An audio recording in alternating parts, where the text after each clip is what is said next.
세상 흥미로운 소식을 콕 집어 전해드리는 피커TV입니다.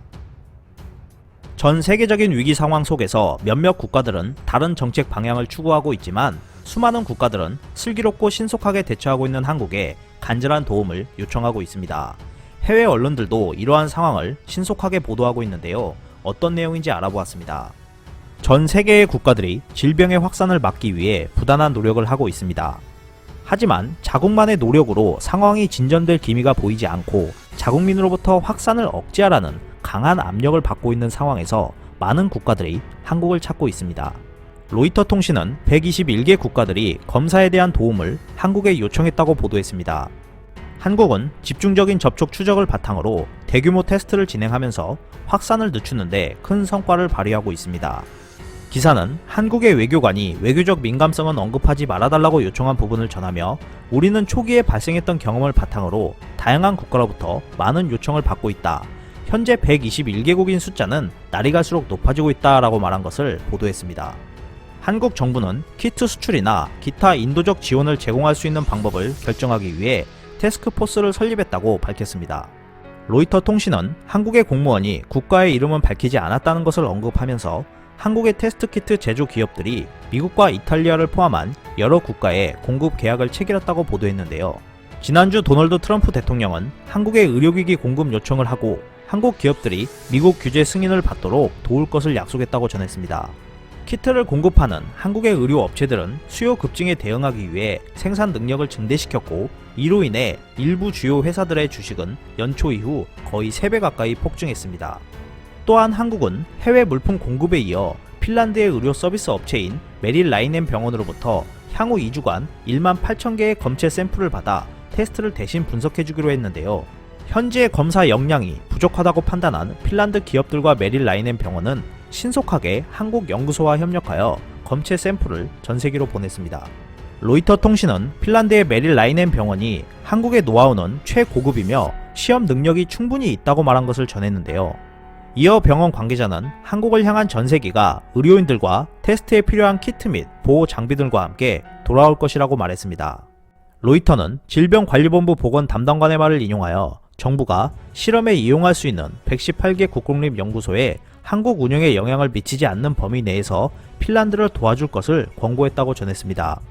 이렇게 많은 국가들이 현재의 상황을 극복하기 위해 많은 노력을 기울이며 한국의 도움을 요청하고 있는데요.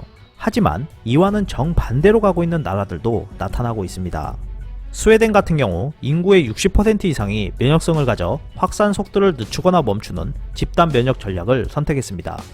집단 면역은 증상이 나타난 후 완치가 되어 항체를 보유하거나 예방 백신을 맞은 집단들이 면역력을 갖게 된 상태를 말하는데요. 즉 인구 1009만여 명의 스웨덴에서 60%의 인구수 기준 치명률 1%를 가정했을 경우 약 6만여 명의 희생자가 나와야 종식이 아닌 완화라는 방점을 찍게 된다는 결론입니다. 스테판 르벤 스웨덴 총리는 모임 등의 제한을 강화했지만 여전히 무리할 필요는 없다고 주장했는데요. 이어 총리는 개인으로서 우리 모두는 책임을 져야 한다. 우리는 모든 법을 제정하고 금지할 수 없으며 상식의 문제이기도 하다. 성인인 우리는 성인이어야 한다. 공황이나 소문을 퍼뜨리지 말라고 주장했습니다.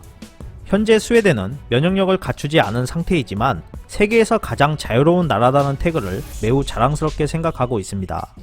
불과 몇 주 전 영국도 스웨덴과 같은 주장을 했었습니다. 하지만 보리스 존슨 총리를 포함한 국민들에게서 대규모 증상과 희생이 나타나기 시작하자 집단 면역 방식을 철회한다고 밝혔는데요. 이러한 상황을 보고도 스웨덴은 가구의 절반 이상이 1인 가구이고 국민성이 원래부터 공공장소에서 서로 가까이 붙어있거나 낯선 사람들과 잘 어울리지 않는다는 점을 들며 자연스럽게 사회적 거리를 두고 있다는 점을 장점으로 내세우고 있습니다. 인구수 2억 1255만여 명인 브라질도 스웨덴처럼 집단 면역 방식을 추구하고 있습니다. 최근 보우소나로 브라질 대통령은 벚꽃을 구경하는 일본인들을 촬영한 영상을 공유하면서 일본처럼 대처해야 한다고 주장했었습니다. 또한 자신의 트위터 계정에 현실로 맞서야 한다. 언젠간 우리 모두는 죽는다 라고 말하며 사회적 격리를 끝내고 일터로 복귀해야 한다. 만약 그렇게 하지 않으면 향후 우리는 심각한 실업률을 겪게 될 것이고 회복하려면 몇 년이 걸릴지 모른다 라고 발언한 것을 기재했었습니다.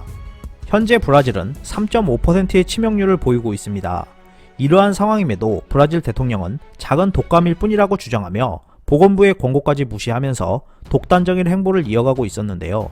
이러한 행동이 계속 이어지자 트위터와 페이스북 등은 국제 규정에 따라 공공보건정보에 위배하는 콘텐츠를 다루고 있다고 판단하고 해당 게시물들을 삭제해버렸습니다. 일본 역시 비슷한 상황인데요. 조금 다른 것은 상황의 심각성을 인식하고 있지만 이에 대한 대처가 미흡하거나 상당히 느리다는 점에서 차이를 보이고 있습니다. 이일 아사히 신문은 한심한 아베 총리라고 표현하며 갑작스런 표명에 의문이 계속되고 있다고 보도했습니다. 유행 확산 방지의 일환으로 마스크 품귀 현상을 해소하기 위해 아베 총리가 세탁을 반복해 사용할 수 있다는 첫 마스크를 일본 전체 가구에 2장씩 배포하겠다고 대책을 표명했기 때문인데요. 이러한 대책이 발표되자 정부 여당 내에서 뿐만 아니라 인터넷상에서도 비판이 난무하고 있습니다. 트위터에는 아베노믹스를 모방한 아베노 마스쿠라는 해시태그가 랭킹 1위 자리를 지켰는데요. 몇 가지 반응들을 소개하자면 정말 일본답다고 해야 할지 한국인 입장에서 보면 정말 신박하기가 이루 말할 수 없을 지경이다. 전국민 대상으로 배송비 60억엔을 들이면서 한 세대당 마스크 2장이라니. 자, 이제 한국의 언론인분들 일본 따라하라고 사설스시하겠습니다. 기대하겠습니다. 여러분 눈도 막아주세요. 예, 미래가 보이지 않게 되었네요. 바로 이것이 아베노 마스쿠인 셈입니다. 세계의 웃음거리다. 폭동이 일어나도 이상하지 않은 수준입니다. 국민을 바보로 대하는 것도 적당히 해라. 이 사진이 만우절인지 사실인지 정말 모르겠다. 세계여, 이것이 쿨 저펜이다. 솔직히 말하자면 필요 없네. 장난으로밖에 생각되지 않는다. 일본은 전후 경험한 적이 없는 난국에 직면했다. 아베노믹스의 출구는 마스크 2장이었다. 멋진 문화가 될 것 같다. 아베 총리의 바보가 가시화되어 젊은 세대와 해외로 퍼지면 최고다 등의 수많은 조롱들이 이어졌습니다. 이렇게 전 세계가 한국의 도움을 요청하고 있는 상황 속에서도 지도자가 누구냐에 따라 국민의 생명을 담보로 다른 대책들을 내놓고 있습니다. 힘들고 어려울 때 도와주는 친구가 진정한 친구라는 말이 있듯이 한국 역시 현재 어려운 상황이지만 도움을 청하고 있는 국가들에게 진심을 다해준다면 이후 전 세계가 바라보는 대한민국의 국격은 더욱 상승할 것으로 전망됩니다. 이상 피커TV였습니다. 감사합니다.